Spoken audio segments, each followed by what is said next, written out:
அப்பா கணேசா என் அப்பனே, குரு பிரம்மா குரு விஷ்ணு குருதேவோ மகேஸ்வரா, குரு சாட்சாத் பரபிரம்மம் தஸ்மை ஸ்ரீ குருவே நமக. சதாசிவ சமாரம்பாம் சங்கராச்சாரிய மத்தியமாம் அஸ்மத் ஆச்சாரிய பரியந்தம் வந்தே குரு பரம்பராம். அரஹர சங்கர ஜெய ஜெய சங்கர. ஜீவன் முக்தி மகானந்த சாட்சி பூதாய யோகினே மகாஸ்வாமி கனிஷ்டாய சிவாரியாய நமோஸ்துதே. சிவாபெரிவா என் அப்பா, நாளைக்கு சிவராத்திரி, அதனால் இன்னைக்கு சிவன் சார் எழுதிய ஏணிப்படிகளில் மாந்தர்கள் அதுலேருந்து சண்டிகேஸ்வரரை பற்றி சொல்கிறேன். அதுக்கு முன்னாடி ஒரு சின்ன இது, சிவன் சார் எழுதிய ஏணிப்படிகளில் மாந்தர்கள், இதில் உள்ள ஒவ்வொரு அக்ஷரமும் ஒவ்வொரு ரத்தினத்துக்கு சமமாக இருக்குது. படிக்க படிக்க திகட்டாத கதைகள். அவரை நேரில் பார்த்தவெல்லாம் எத்தனை கோடி ஜென்மத்தில் புண்ணியம் பண்ணினாலோ தெரியாது. அந்த புண்ணியம் எனக்கு கிடைக்கல. அட்லீஸ்ட் அவர் எழுதின கதைகளை படிக்கிற புண்ணியமான எனக்கு கிடைச்சிருக்கு. சண்டேஸ்வரர், முன்னாடி அவர் பேர் விசார சர்வர். அவர் எப்பவுமே அவருக்கு ஞாபகம் சிவன் தான். அவர் என்ன பண்ணுவார், மன்னி ஆற்றங்கரையில் சிவலிங்கத்தை தயார் பண்ணுவார். குடங்குடமாக பால் அபிஷேகம் பண்ணுவார்.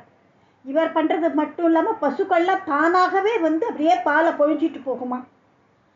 ஊர்க்காரெல்லாம் பார்த்தா என்னது இது, சாஸ்திர விதிக்கு புறம்பா கண்ட இடத்துல லிங்காபிஷேகம் பண்ணுறான் இவன் அப்படின்னு சொல்லிட்டு அவள் அப்பாட்ட போய் பாலெல்லாம் வேற இவ்வளோ வேஸ்ட் பண்ணுறான் அப்படின்ட்டு அப்பாட்ட போயிட்டு ஊரில் இருக்கிற பெரியவாள்லாம் அப்பாட்ட கம்ப்ளைண்ட் பண்ணுறா.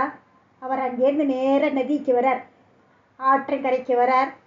அப்போ ஒரு குச்சி எடுத்தார். தன்னோட பையனை தனையனை மைய அடி பிச்சு எடுத்துட்டார். ஆனால் அவனுக்கு எதுவுமே அடித்ததை பாராட்டவே இல்லை. அவனுக்கு பூரா சிவகைங்கரியம் தான், அதிலேயே அவன் வாழ்ந்துன்றான். பகவானோட அபிஷேகத்துக்காக வச்சிருந்தா பால் குடம் பிதாவினோட கால், அவரோட அப்பாவோட கால் பட்டு பால் சிந்தி எடுத்து. பிள்ளைக்கு கோபம் வந்துடுத்து. இவ்வளவு பெரிய பாதகத்தை பண்ணிட்டியே நீனு அப்படின்னு சொல்லிட்டுன்னு, அப்பாவாக இருந்தாலும் அப்பாங்கிறது தெரிஞ்சும் அப்பா பண்ணிட்டாங்கிறது தெரிஞ்சிருந்தோம் தான் முன்னாடி இருந்த ஒரு குச்சி எடுத்தான். அவரோட காலை நோக்கி வீசினான். அவ்வளோதான், ஓங்கியிருக்கான், அவ்வளோதான். அதுவும் வீசக்கூட இல்லை. அது ஒரு மழுவாக மாறி அவரோட காலையே துண்டம் பண்ணி எடுத்து. உடனே உமாதேவியும் பரமேஸ்வரனும் பிரத்யட்சமானா. தன்னோட திருக்கரங்களால் பக்தனை அணைச்சிண்டா, உச்சி முகந்தா. தனது சடையில் அணிஞ்சிருந்த கொன்றை மாலையை பக்தனுக்கு சூட்டினா. அவரை சிவமயமாகவே ஆக்கிட்டா. எங்களுக்காக பிதாவையே வெட்டிட்டே இல்லையா, அவருக்கு சண்டேஸ்வர பதத்தை அழிச்சு அவரை தெய்வங்குள்ள ஒருத்தராகவே உயர்த்தி வச்சுட்டார் பகவான். அப்பாவுக்கோ சிவபெருமானால அனுகரிக்கப்பட்டார், அவருக்கோ அனுகிரகம் கிடைச்சிது. சிவனோட அனுகிரகம் பிள்ளையால அப்பாவுக்கும் கிடைச்சிது. தென்னாட்டில் எல்லாம் சிவன் கோவில் எல்லாம் வடக்கு பிரகாரத்தில் தென்னோக்கி அமர்ந்திருப்பார் சண்டிகேஸ்வரர். இவரை எல்லாரும் சொல்லுவோம் செவிட்டுச்சாமி அப்படின்னு நினச்சிட்டு கையை தட்டுவா. சாமி கிட்ட போனோன்னா கை தட்டிட்டு அதுக்கப்புறம் தான் அவரை சேவிப்பா. ஆனாக்கா அது அப்படி இல்லை வழக்கம். ஒரு மெய்மறந்த நிலையில சிவனையே நினைச்சுக்கிண்டு அவர் தியானத்தில் இருக்கார். அவரோட கவனம் நம்ம மேலே திரும்பணுங்கிறதுக்காக நம்ம கை தட்டி அவரை ஓசை எழுப்பிட்டு கூப்பிடுறோம்.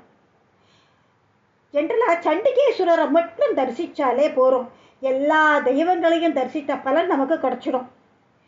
ஈஸ்வர் கோவில்களில் பஞ்சமூர்த்திகளில் சண்டிகேஸ்வரரும் ஒருவர். சேங்கனூர் கோவில் கொண்டிருக்கும் சண்டிகேஸ்வரரை அடைஞ்சு அவர் பேரில் திருஞான சம்பந்தர் திருப்பதிகமே பாடியிருக்கார். திருமூலர் சண்டிகேஸ்வரர் அவரும் பாடியிருக்கார். சம்பந்தர் சேங்கானூர் சண்டிகேஸ்வரரை தரிசிக்க போனும்போது என்ன பண்ணினார், ஊருக்கு முன்னாடியே இறங்கிட்டார். அவர் பல்லக்கிலேருந்து நடந்தே போய் செங்கனூர் கிராமத்துக்கு போய் அங்கே போயிட்டு அவரை தரிசனம் பண்ணி பதிகமெல்லாம் பாடியிருக்கார். நன்றி, வணக்கம்.